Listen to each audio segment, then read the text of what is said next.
Welcome back to Leeds Lately, where today I'll be talking about Leeds United winning 3-0 against Southampton at Elland Road. Now just a few things to talk about before the game. Llorente was back from injury and started in a back three. On the graphic I think Sky were guessing at where he was going to play because it seemed like he was going to go in that defensive midfield role.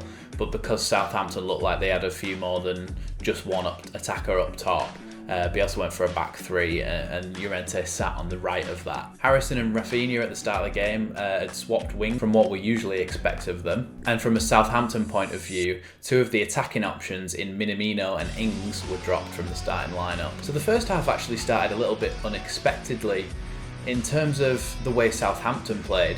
So I think a lot of people, including the co-commentary and myself included, thought that Southampton would be quite defensive considering the lineup that they chose without having your Ings and your Minamino on that I mentioned before. But instead they pressed high and they pressed very high up. They didn't press in the midfield, they pressed on our back line, and the combination of the pitch being very slippy, which I'll talk about in a minute, and the fact that we were being pressed so high meant that we kept losing the ball in quite dangerous areas, and they got a few chances from it. Nothing early on that was really clear cut, talking first 10 minutes, but later into the half they did start to create more chances from those. Now the pitch, I think the assumption from most fans and probably the groundsman and everybody involved with Leeds United was assuming that the pitch was slippy in the last couple of games because it had only just been put down and that it needed a little bit of time to bed in. But having not played on it since the Palace game, it had over a week to recover, but it was worse than ever. It looked, not as bad mind, but it looked like the pitch at the end of the Brighton game when it was all cutting up. There was players slipping and sliding all over the place, so I mean, I'm glad it's only temporary, but they definitely do need to replace it at the end of the season, which obviously there is plans to do. Halfway through the first half, I think it was the 22nd. Honestly, I think it was so directly in the middle of the first half that it was like 22 minutes and 30 seconds is when I noticed it, that Rafinha and Jack Harrison swapped wings. The reason that they were doing this was revealed by Bielsa in his post-match interview, is that they knew that Jan Bednarek was playing on the right-hand side, and he, because of Kyle Walker-Peters being injured, Jan Bednarek is a centre-half and he is not quick or particularly mobile in his defending. He's more of a strong positional player when he's playing at centre back, so obviously he wasn't really getting forward. On the other side, however, was a complete contrast with that, because Ryan Bertrand is a player who likes to get forward, so they would almost become a lopsided back three when Southampton were on the attack. So what Bielsa was doing was trying out his different wing options to see which one was the most effective against Bednarek. Essentially, he was testing the waters to see who would have the beating of him better. So it started with Rafinha, and he didn't really have much luck against him, although you would probably think that as a dribbler he's probably better on the ball, and you would think that maybe he would actually have the ability to beat him a lot more. But Harrison, when they swapped, went onto his favoured left-hand side, and Harrison seems to have the beating of him all that first half, which was quite surprising when Bielsa took him off at half-time, to be honest, but I'll come to that. So after that change, about 25 minutes in, I noted that Leeds had just come into the game a lot more. They weren't struggling as much to deal with that press. They seemed to be bypassing the press with more quick balls into midfield and through to the attackers, rather than trying to hold it up and play for a space to go through. They would just take a touch through to the midfield and just try and act quickly, so that press didn't become too much where you're getting back to further and further back into a corner. On the 33rd minute was and I'm going to say not so controversial, penalty decision. The young lad making his first start, Teller, he's obviously come up through the Southampton academy after being at Arsenal, I think they said. So he's dribbling at Diego Llorente on the right hand side of the box. He's doing a few step overs and he takes it past Llorente, and Llorente sticks out a leg and Teller goes down. Now I'm thinking, from the angle that we saw it from, and clearly what the referee thought as well, that it was a clear penalty. On second look, VAR actually worked to perfection in this case, because when you looked at it again, I want to compare it to what Cooper did against Arsenal. If you want to go back and watch that video, that's on the channel too. Cooper stepped in, Saka was expecting the contact and sort of went over anyway, and it looked like a penalty at first, but it wasn't. The same thing happened here, I think. Teller is expecting Llorente to make more contact than he does, and what Llorente does quite cleverly is, knowing that Teller is trying to knock it past him, he actually pulls a leg back so that Teller doesn't make contact with him. Teller flicks out a leg to the side anyway to say, look, like he's made contact with me, and he goes down in the box. When they looked at it on VAR, obviously they saw this, and the referee made up his mind pretty quickly that Teller had flicked out a leg to try and initiate the contact. Why didn't he get a yellow card then? That's my issue with this. Is there some rule that I don't know about where if a penalty decision gets overturned by VAR for a dive, that they can't give him a yellow card retrospectively? Or is it just that the referee just hasn't done it yet? Because I've seen multiple times where players have gone down in the box. Perfect what Graham Souness said.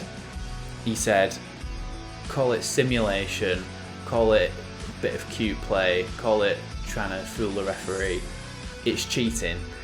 It's blatant cheating, and it should have been a yellow card. You get a yellow card for diving, so why has he not got one? About 6 minutes later, there comes a chance where Southampton have a free kick and it's cleared. It lands at the feet of Dallas about halfway inside his own half. Dallas plays a lovely through ball through to Rafinha, and Rafinha is on his own in the Southampton half. Rafinha ran from the halfway line all the way into their box, and just as he was about to shoot, Oriol Romeu slides in and makes... It's probably one of the best tackles I've ever seen in my life. Not in terms of the skill to do it, but he did have to time it perfectly right. He had to get back and make up a lot of ground against a very fast player. Obviously, you travel faster when you've not got the ball. But it was a fantastic challenge, and I thought, oh my God, it's not our day here, because Rafinha, arguably our best player at the moment. I think Patrick Bamford might have something to say about that. But arguably our best player at the moment. He was on his own in their half and he didn't score. Fantastic defending by Oriol Romeu, to be fair. And just on the stroke of half-time came something that was very controversial from Southampton's point of view. I can't see it, to be honest. Free kick is given halfway inside the Leeds half, and James Ward-Prowse is standing over it.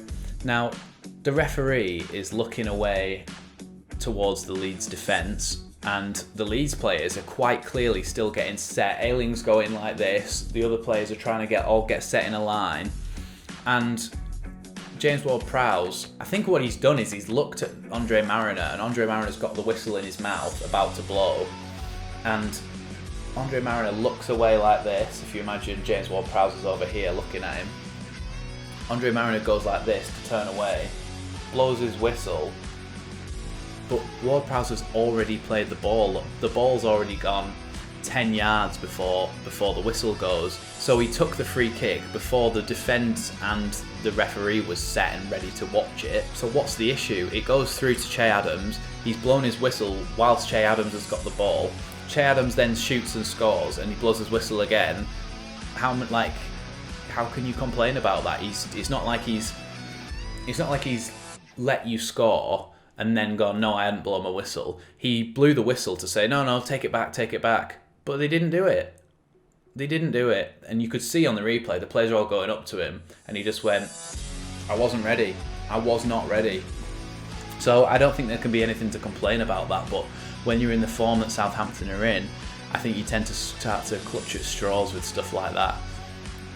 And I think that's something that Southampton fans will hang on to, because it was a chance that they put in the back of the net, but they did actually have much better chances than that in the game. For example, there was a Vestergaard one off the top of my head very early on where they whipped it in and he headed it across the far post, and that could have been a goal, and they probably should have finished that.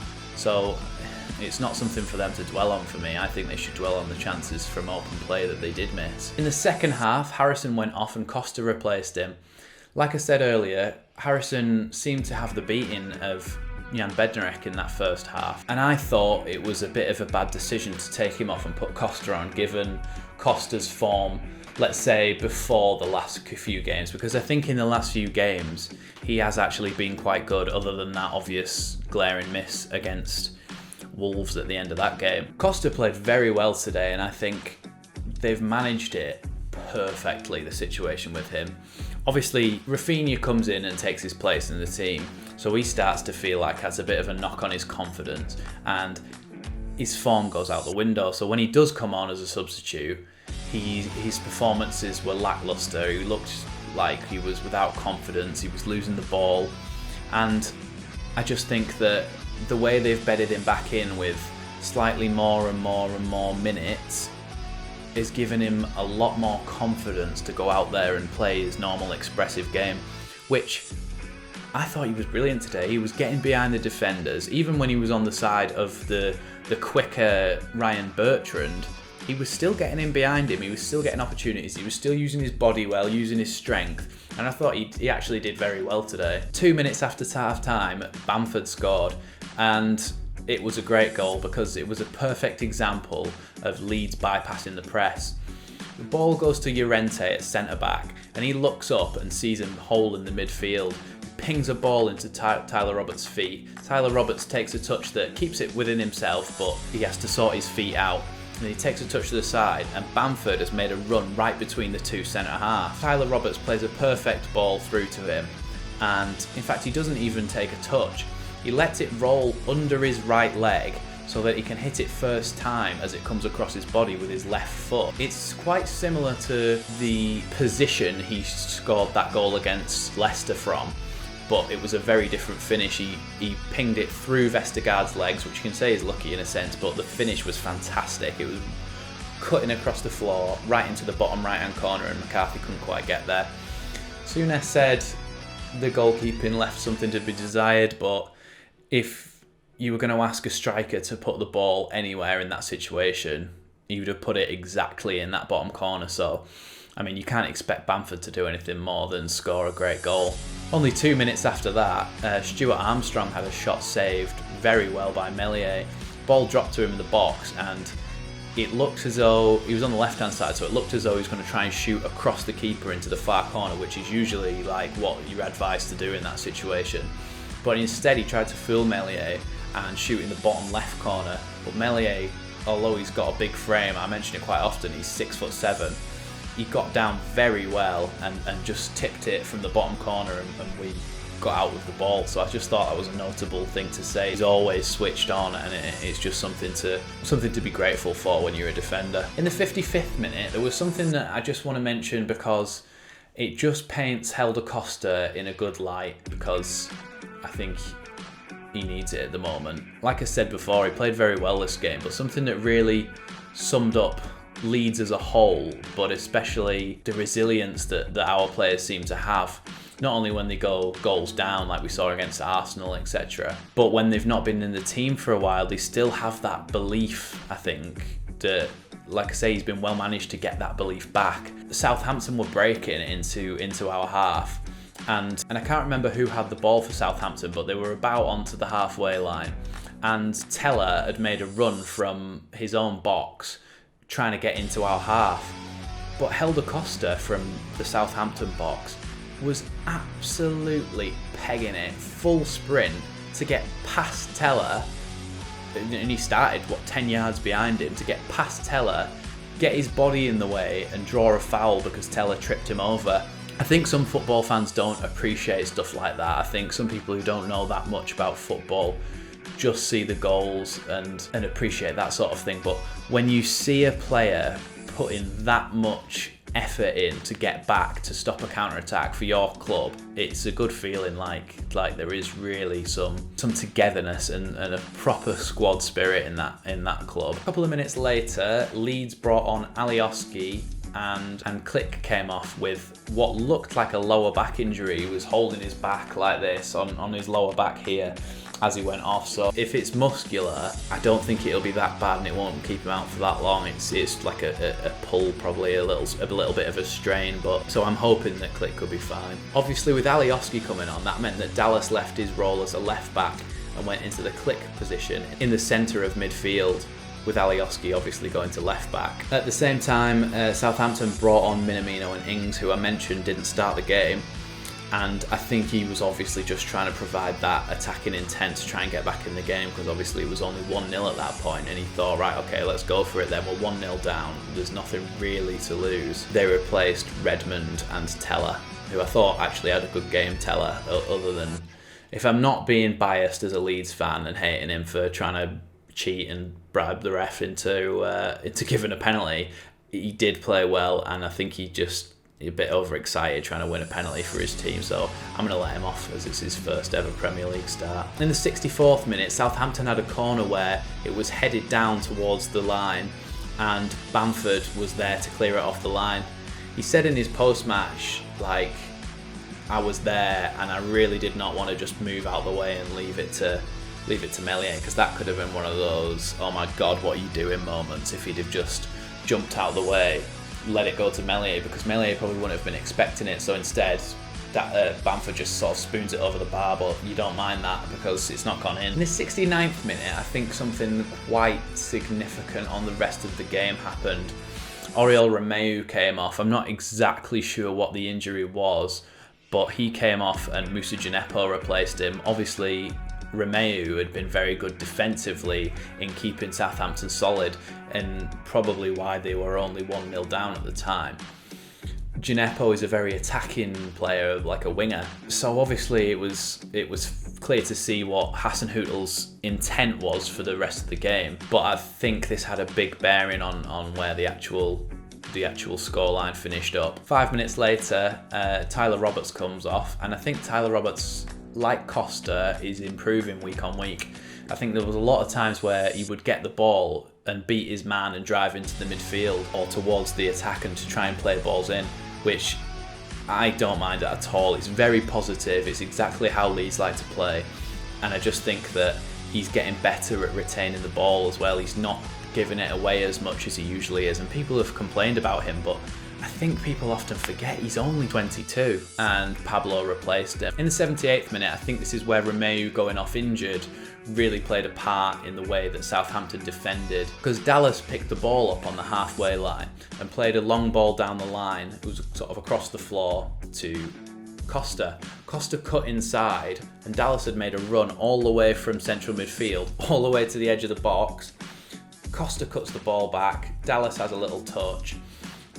But the position that Dallas picks the ball up in is exactly where Romeu, as a holding midfielder, would have been sat to pick it off, and I don't think we would have scored that goal had he been on. So a little bit lucky, you could say, that he went off, but take nothing away from the way that the goal was constructed, because for Dallas to have the desire from the centre of midfield to run all the way to the edge of the box, whilst Costa's running with the ball, cuts it back to him, Rafinha runs across Dallas and takes one of the defenders with him, giving Dallas that little bit of space to work in, and Dallas, it's a sort of outside of the foot toe poke, and it goes in the left corner, and it's a very good finish, to be fair, in that little bit of tight space that he had. In the 83rd minute, Leeds won a free kick on the edge of the Southampton box. Rafinha steps up to take it, whips it over the wall, right into the bottom left corner. Brilliant finish, and it's exactly what he deserved for the last few games' performances, really. He's been fantastic in the last few games, and I don't think, in what I've mentioned so far, I haven't really mentioned Rafinha, but it's not necessarily that he hasn't done anything of note. It's more that he does so much good work that it's sometimes hard to pick out real highlights of what he's done. But this goal really capped off a great performance again, and he got man of the match from the commentary team, because he's just instrumental in every attack almost.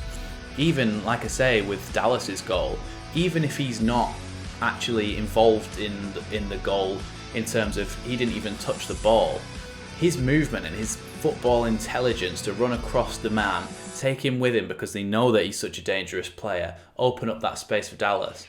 It's little things like that just really, he thinks about his little runs before he makes them, and He's just a fantastic player, and obviously I praise him every week, and I can't praise him enough. He's been absolutely unbelievable for us this season. But that's going to be the end of the video this week. If you want to follow me on Twitter, that's Leeds_Lately.